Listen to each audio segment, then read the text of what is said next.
Hello students, welcome to my channel Alam edutech.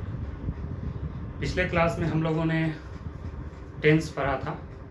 Tense में हम लोग एक्शन सेंटेंस भी पढ़ लिए थे और स्टेट सेंटेंस जो था, जैसे तुम बीमार हो, मैं अमीर हूँ, मैं, ये सब भी हम लोग पढ़ लिए थे।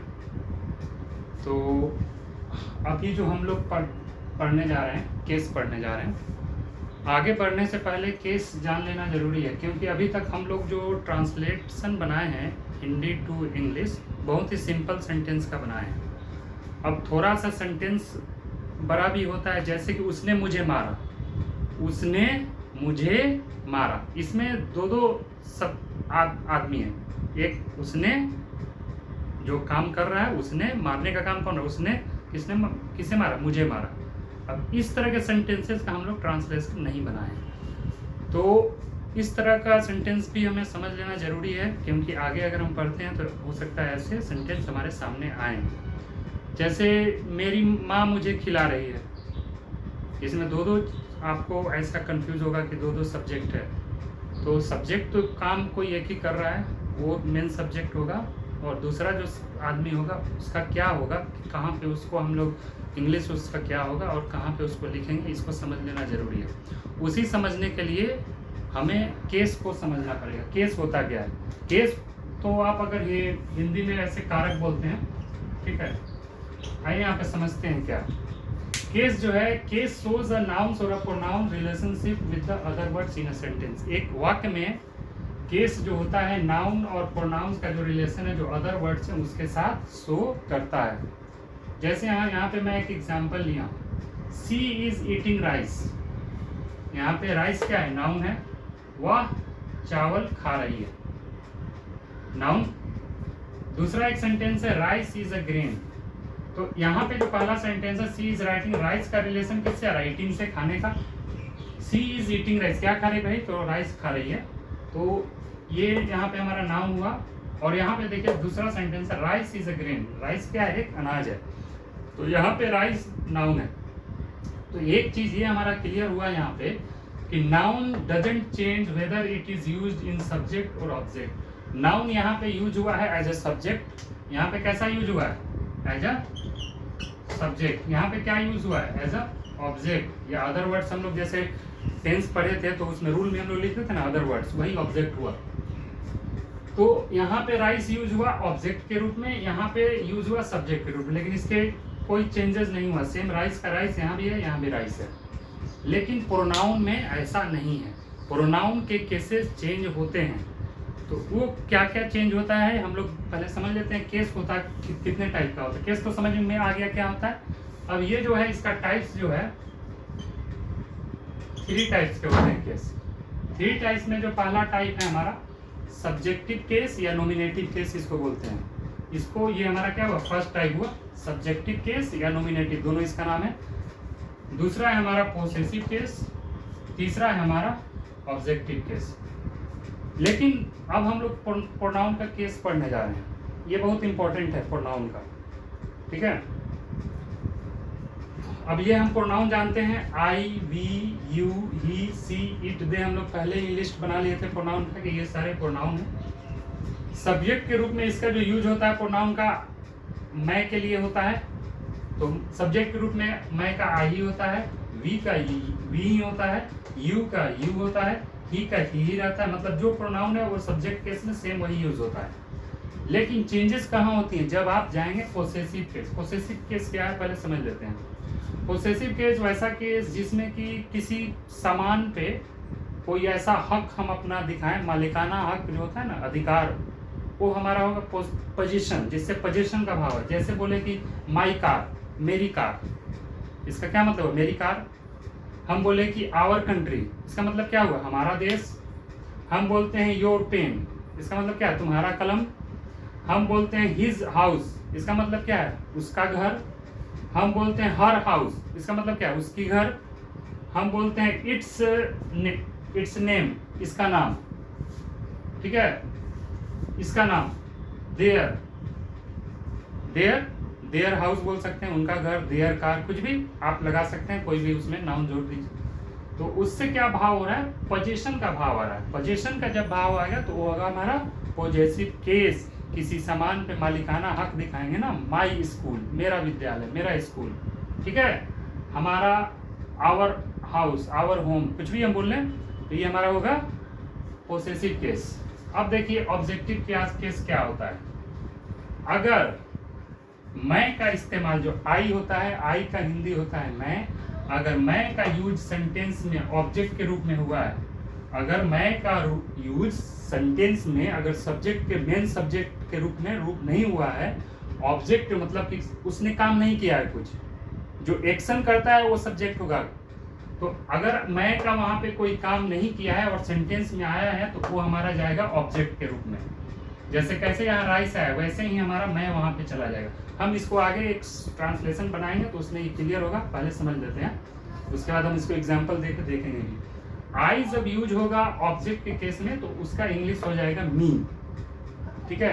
आप सुनेंगे ही इज बीटिंग मी, वह मुझे मार रहा है, सुने होंगे, ठीक है।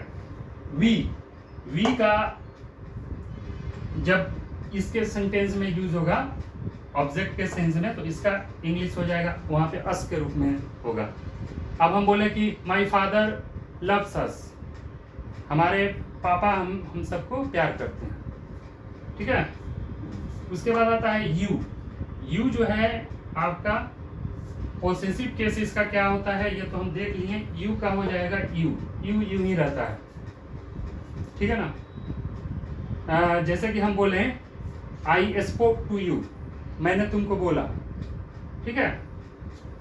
उसके बाद आता है ही का जो पोसेसिव केस होता है him, I told to him, मैंने उसे बता दिया, आई टोल्ड टू हिम, मैंने उसे बता दिया, ठीक है। शी का क्या होगा, शी का जो ऑब्जेक्टिव केस होगा वो हर ही होगा, ठीक है। सी का ऑब्जेक्टिव केस क्या होता है, हर। सी हम बोले आई टोल्ड हर, मैंने उसे बता दिया, आई सेड टू हर, मैंने उसे बोला, ठीक है। इस तरह का सेंटेंस हम लोग बोलते हैं और आगे जरूरत भी पड़ेगी। उसके बाद आता है इट का जो है आपका पोसेसिव इट होता है ऑब्जेक्टिव केस, ठीक है। उसके बाद आता है दे का जो हमारा ऑब्जेक्टिव केस देम होता है, आई टोल्ड टू देम, मैंने उन सबको बता दिया था, ठीक है, या कुछ भी। आगे हम इसको एग्जाम्पल में देखते हैं और क्लियर हो जाएगा। चलिए, ये समझने में कोई दिक्कत। केस थ्री टाइप्स, एक होता है नॉमिनेटिव केस जिसको सब्जेक्टिव केस भी बोलते हैं, ये सेम प्रोनाउन सब्जेक्ट के रूप में यूज होता है, ये होता है। तो उसके बाद पोसेसिव केस जिससे किसी पे पोजीशन पता चले, अधिकार पता चले, कोई अपना ये दिखाए, जैसे कि my country, our house, your pen, your book, his car, her car, कुछ भी हो सकता है। अच्छा, इसको रहने देते हैं।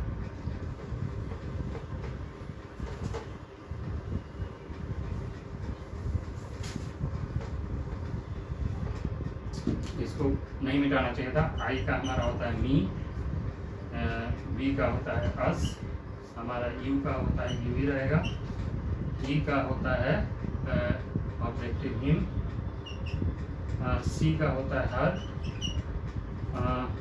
इट का इट ही होता है, दे का होता है। अब बनाते हैं हम लोग एक सेंटेंस हम लेते हैं।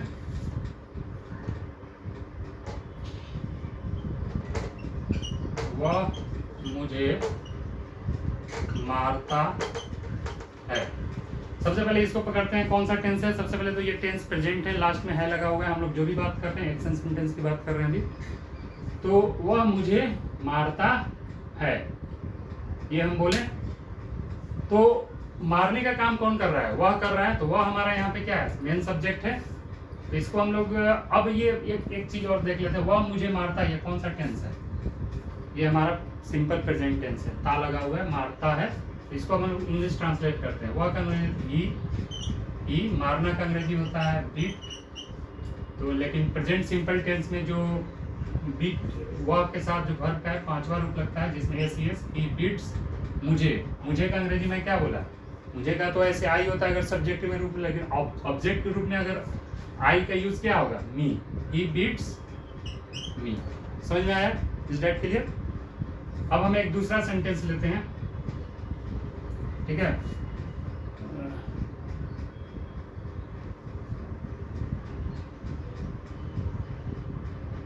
वह अपने घर जा रही है। कौन सा टेंस है ये है प्रेजेंट कंटिन्यूअस टेंस। तो इसको हम लोग कैसे बनाते हैं, वह अपने घर जा रही है, इसको हम लोग बनाते हैं यहाँ इससे, इस सेंटेंस से क्या बोध हो रहा है, लड़की का बोध हो रहा है, फीमेल का बोध हो रहा है, तो बनाते हैं वह का हो, इंग्लिश क्या हो जाएगा, सी के साथ प्रेजेंट कंटिन्यूअस टेंस में ऑक्सिलरी वर्ब लगता है इज, सी इज, यहाँ जाना का वर्ब है, she is going to her home, अपने घर जा रही है वो, अपने यहाँ क्या है पोसेसिव केस में शी का हर होता है, वही हर हम लगा दिए। समझ में आ गया। एक और हम सेंटेंस ले लेते हैं तीसरा, ताकि और क्लियर हो जाए।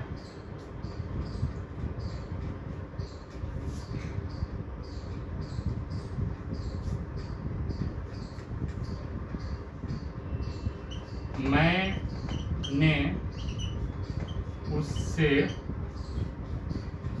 कलम खरीदा, मैंने उससे कलम खरीदा, ये कौन सा टेंस है, मैंने उससे कलम खरीदा, लास्ट में आ, एक तो एक्शन तो है, खरीदना जो है वर्ब है हमारा, तो खरीदा लास्ट में आ लगा हुआ है, तो हमारा सिंपल पास्ट है। कैसे बनाते हैं इससे, इसमें मेन खरीदने का काम कौन कर रहा है, मैंने कर रहा है, तो ये इसका हो जाएगा आई, खरीदना का इंग्लिश बाई होता है, बाई का भी टू बॉट होता है, I bought pen from him, मैंने उससे कलम खरीदा, उससे का मतलब यहाँ क्या है, वह का हमारा जो है पोसेसिव, ये ऑब्जेक्टिव क्या होता है, हिम, मैंने उससे कलम खरीदा। अब आगे आते हैं,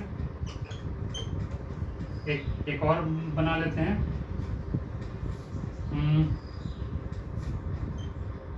तुम उनसे बोल रहे थे, कौन सा टेंस है ये, तुम उनसे बोल रहे थे, लास्ट में थे लगा हुआ है, तो थे हमारा होता है पास्ट कंटिन्यूअस, तो पास्ट कंटिन्यूअस का जो रूल है आपको मालूम है, इसमें देखिए तुम उनसे बोल रहे थे, तुम का इंग्लिश हो जाए, बोलने का काम कौन कर रहा है, यू, तो मेन वर्ब सब्जेक्ट ये होगा यू के साथ लगता है were, you were speaking to them, they मतलब होता है वे लोग, और दे का यहाँ पे क्या हो जाएगा, them, you were speaking to them. ये क्लियर हो गया, इसका यूज क्या है, ये बहुत इंपॉर्टेंट चीज था, इसको जान लेना। थोड़ा सा सेंटेंस हम लोग अभी तक जो पढ़ रहे थे वही सिंपल पढ़ रहे थे, अब आगे हो सकता है कि ये मिला कर हम लोग पढ़ें, तो इसका जो प्लेस होगा, जो ये केसेस का जो जितना भी प्लेस होगा, अगर ये पॉसेसिव केस में यूज होगा तो बिफोर नाउन होगा, ये जैसे हर हूँ, अगर पॉसेसिव केस में इन प्रोनाउन का यूज होगा तो ये बिफोर नाउन रहेगा, ठीक है। अगर ये ऑब्जेक्टिव केस में होगा तो सबसे लास्ट में जाएगा। यहाँ पे देखिए ऑब्जेक्टिव केस नहीं हुआ है, सबसे आखिर में गया है, यहाँ ऑब्जेक्टिव केस में यूज है, सबसे आखिर गया है,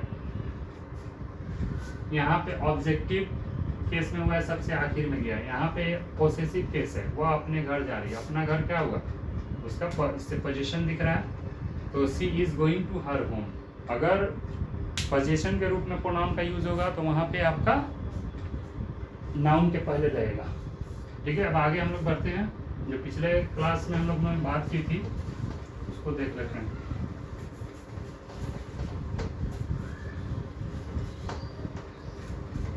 चलिए आज हम लोग शुरू करते हैं इंटेरोगेटिव सेंटेंस।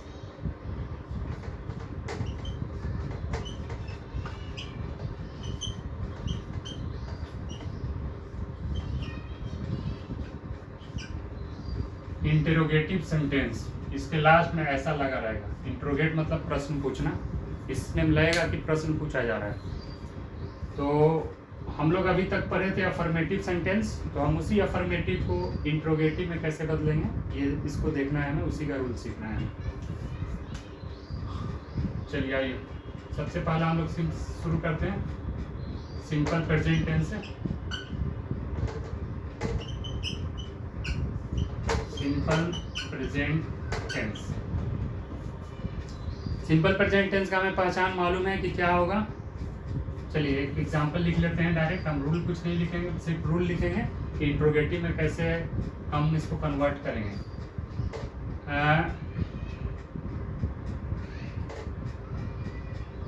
वह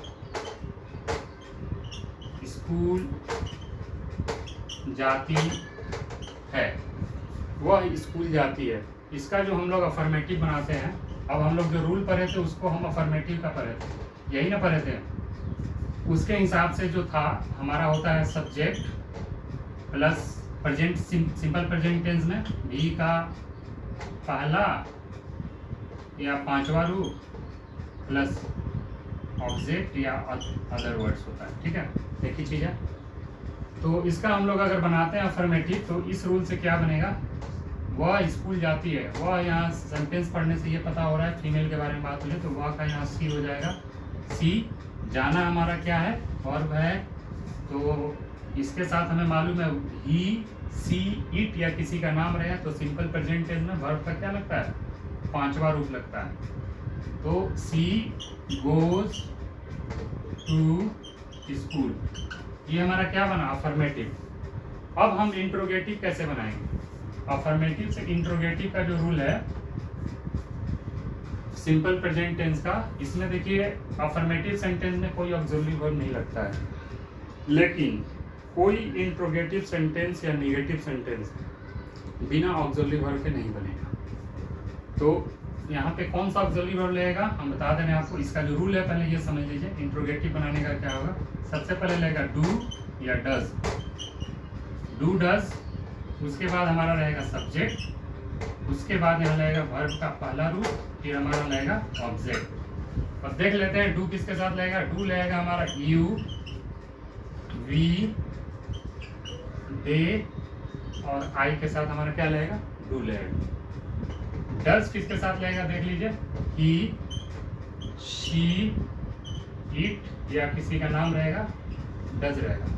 यहाँ सबसे ज्यादा गौर करने वाली बात क्या है कि जब डू या डज लग जाएगा तो वर्ब का हमारा सिर्फ पहला रूप, पहला फॉर्म यूज होगा, चाहे कोई भी सब्जेक्ट हो, ही, सी, इट हो या यू, आई, कोई भी हो।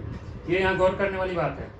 जब सिंपल प्रेजेंट टेंस में हमें मालूम है कि जब हम सेंटेंस बना रहे थे अफर्मेटिव तो V1 या V5 लग, ही, सी, इट के साथ V5 लग, जब इंट्रोगेटिव में हम जाएंगे तो जैसे ही डू डज लग जाएगा सेंटेंस में तो हमारा वर्ब का फर्स्ट फॉर्म लगेगा। ठीक है ना। आइए अब इसको ट्रांसलेट करते हैं। अब डज किसके साथ लगेगा, ही, सी, इट, तो यहाँ पे हमारा शी है, इसका जो इंट्रोगेटिव बनेगा डज, इसमें प्लस क्वेश्चन मार्क जुड़ जाएगा। इसका जो आप रूल लिखिएगा तो do does plus subject plus V1 plus object plus question mark जरूर रहेगा। Does she go to school, ठीक है, ये हमारा क्या हो गया, इंट्रोगेटिव बन गया। हम अफर्मेटिव सेंटेंस को इंट्रोगेटिव में कन्वर्ट किए हैं। Does she go to school, इसका मतलब क्या हुआ, इसका मतलब अगर हिंदी में बात करें तो सिर्फ इसके आगे आप क्या जोड़ दीजिए, इसके आगे आप क्या जोड़ दीजिए तो ये आपका इंट्रोगेटिव हो गया। कैसे, देखिए, क्या वह स्कूल जाती है, इससे क्या क्वेश्चन पता चल रहा है ना, इससे पूछा जा रहा है ना क्या वह स्कूल जाती है। क्लियर हो गया, क्वेश्चन मार्क लगेगा। तो सिर्फ जो आप ये सेंटेंस पहले लिखे थे वह स्कूल जाती है, इसके आगे सिर्फ क्या जोड़ दीजिए तो वो हमारा इंट्रोगेटिव हो जाएगा, क्या वह स्कूल जाती है। हो गया क्लियर। एक और हम लोग एग्जांपल ले लेते हैं तो थोड़ा और क्लियर हो जाएगा।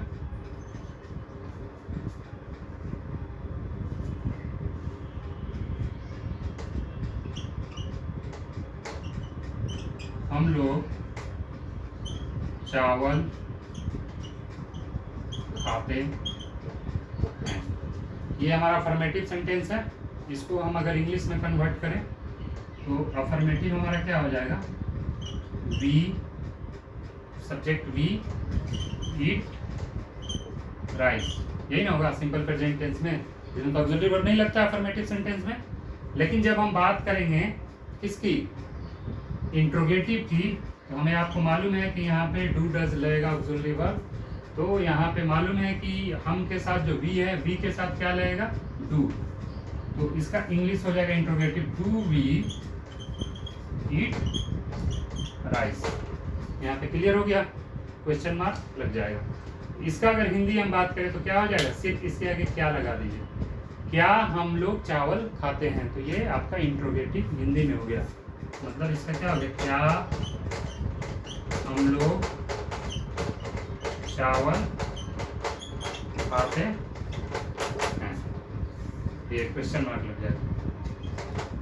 क्लियर। अब आइए अगला टेंस पढ़ते हैं।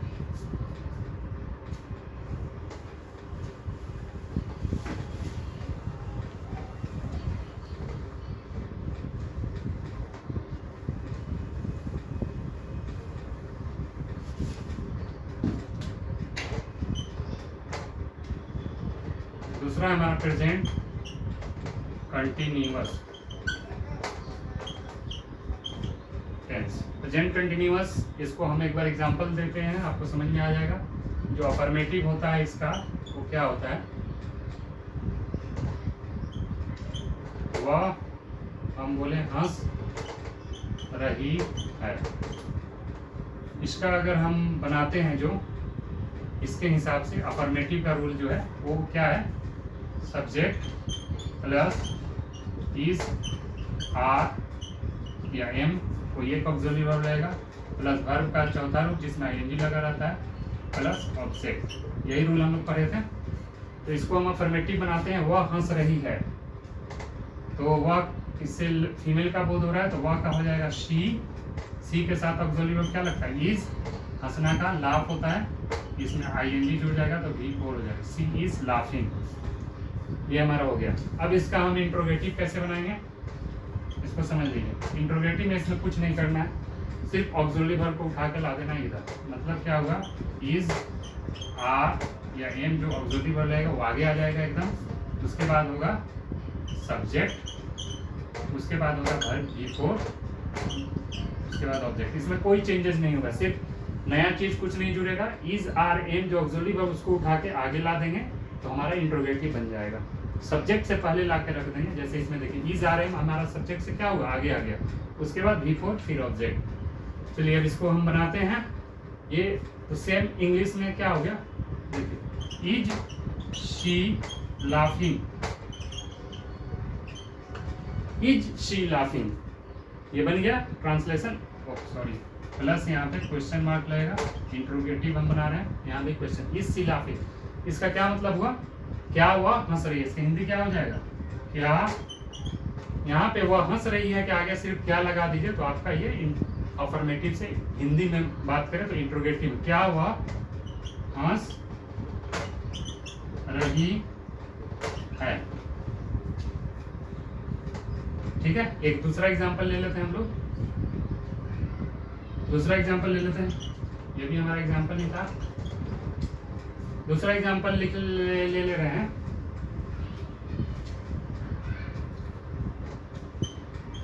वह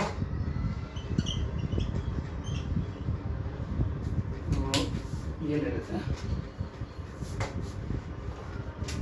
तुम मुझे मार रहे हो, ये हिंदी में हम लिखें, इसका हम अफर्मेटिव बनाते हैं।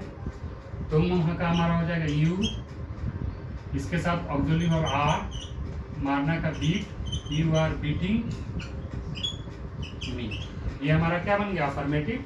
अफर्मेटिव का जो रूल था subject plus is, are, am, तो यू के साथ आर लगता है, आर लगा दी, उसके बाद भी फोर लगा दी, मारना का बीट होता है, आईएनजी लग गया, बीटिंग हो गया। उसके बाद ये वाला जो अब इससे पहले हम लोग केस पढ़े थे, तुम मुझे, तुम यहाँ पे मेन वर्ब है तो मेन वर्ब का सब्जेक्ट के रूप में यूज हो गया। मुझे का इंग्लिश यहाँ पे क्या होगा, तो यही चीज हम लोग केस में पढ़े हैं कि आई का ऑब्जेक्टिव केस क्या हो जाता है, मी, तो यहाँ मी देके लग गया, यू आर बीटिंग मी। अब इसका हम लोग इंट्रोगेटिव बनाते हैं।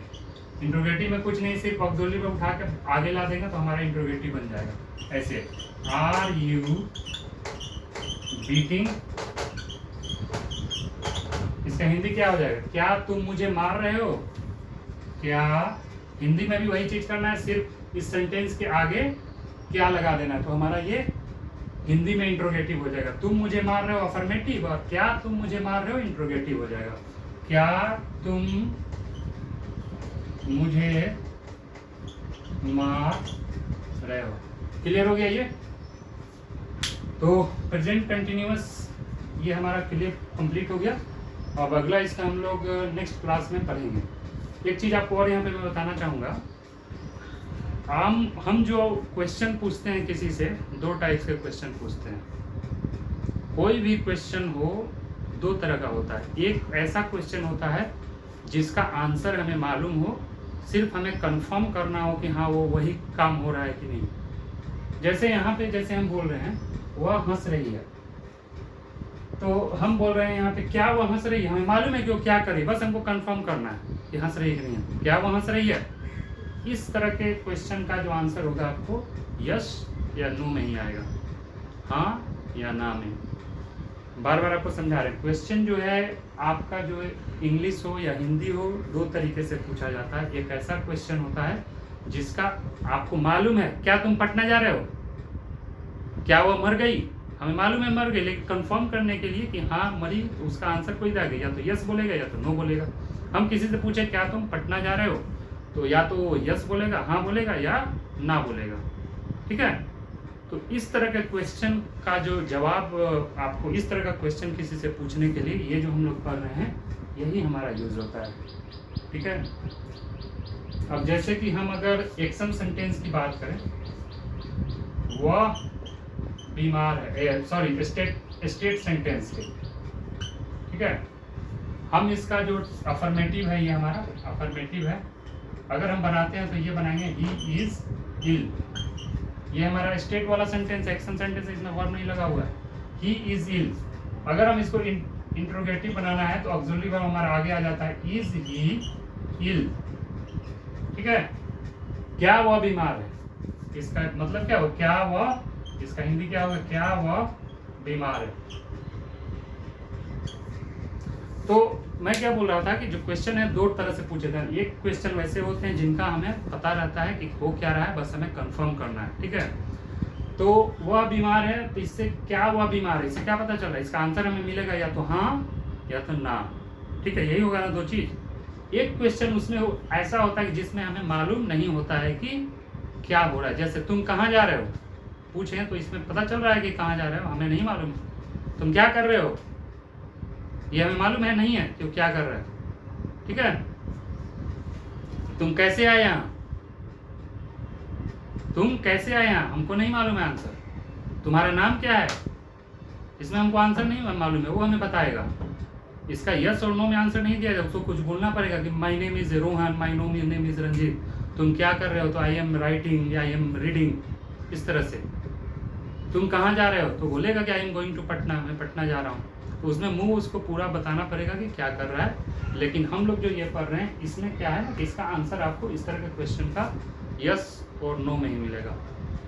जो दूसरा टाइप का क्वेश्चन है वो हम लोग ये जब खत्म हो जाएगा उसके बाद पढ़ेंगे। ठीक है, इसको समझ लेना इतना ज़रूरी है।